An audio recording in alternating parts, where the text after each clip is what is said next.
guess from our perspective, there's different areas of preparation. So definitely one area would be around that preparation that's required within the remit of your specific role. It might be child safeguarding, it might be other kinds of policies that are important that you know about before you engage in the work that you're going to do. But for us, pre-departure, we take a wider lens. So really looking at the preparation that's required for somebody who's going to be both working and living in a really, really different new context, and particularly within this kind of North-South exchange context, which is the case of the EU Volunteer Aid Initiative.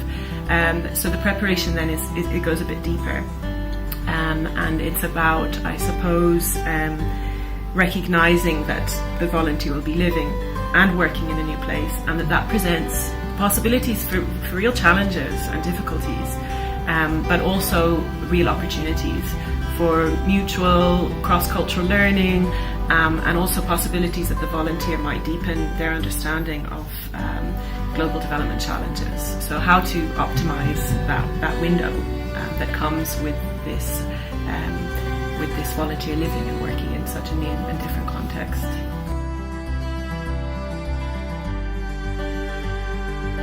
So I guess, like I was saying, there's kind of a couple of aspects. There's the health and safety stuff that's important. Do I have the right vaccinations? Have I got the insurance cover I need, etc.?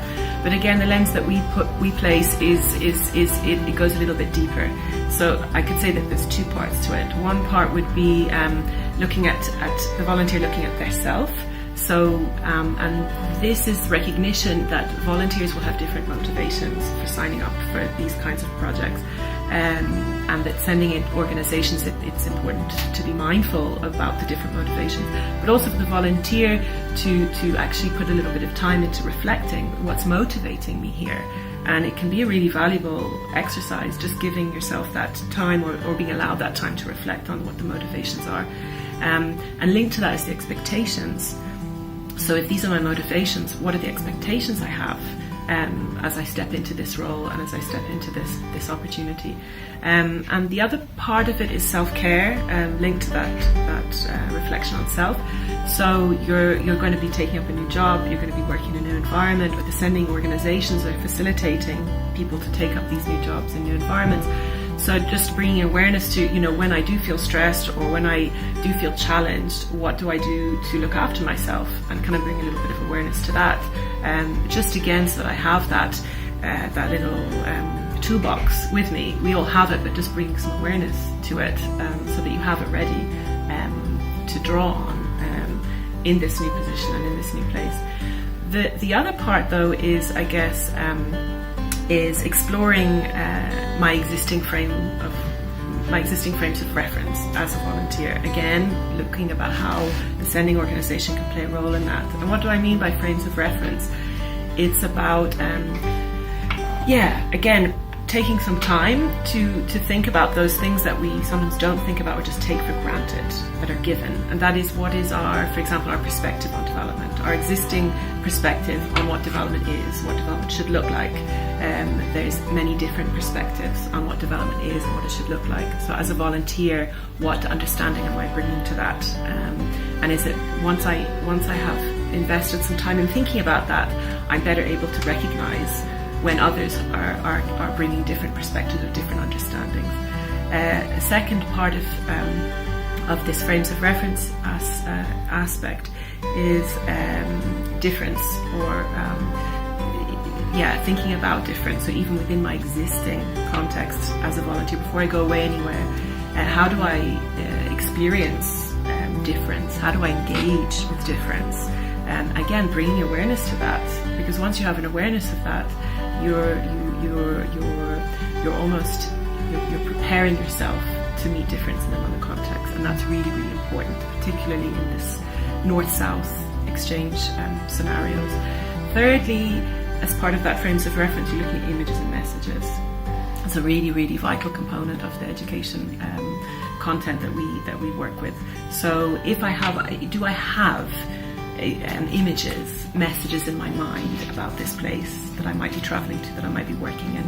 What are those images and messages that I've received or that have shaped my understanding of this place, even if it's in my imaginary, and what has shaped that understanding, and is there any way in which that understanding has to be unpacked a little bit before I go away? Because particularly when it comes to Global South, we here in the North have been bombarded and are continuing bombarded with a lot of stereotyping and a lot of negative imagery and messaging around the peoples, places, geographies, histories of the Global South. And it's important, again, as part of a preparation phase, for volunteers to be allowed that space to think, you know, what has shaped my understanding to date, and is there any way that I can begin to unpack that before I go away? And once I am deployed, that I would endeavour to continue to unpack it.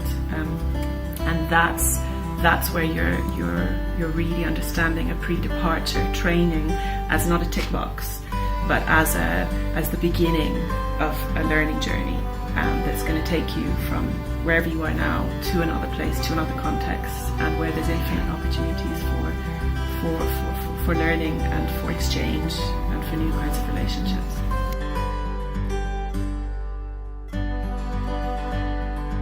I think Comhlámh will always look at any education training supports for volunteer within a bigger picture. So we'll always think about the volunteer and the volunteer's connection to the sending agency or the sending organisation, the volunteer's connection to the hosting organisation. So these three actors are an integral part of any support that we offer or that we facilitate for volunteers. So ultimately, any preparatory work or investment that you make in preparing a volunteer is going to reap benefits for the host organisation and for the wider community if you begin to think about that individual as someone who's not only working in an office or in a project, but also within a community and living there for whatever amount of time it might be. So the benefits of having a volunteer who feels stable in themselves, secure, but also open enough to learn and to continually expand their mind. This is a volunteer that is going to make a valuable contribution where they go, and is also going to be the kind of volunteer who can bring learnings back, and who will likely remain engaged in the kinds of global development issues that projects like this one are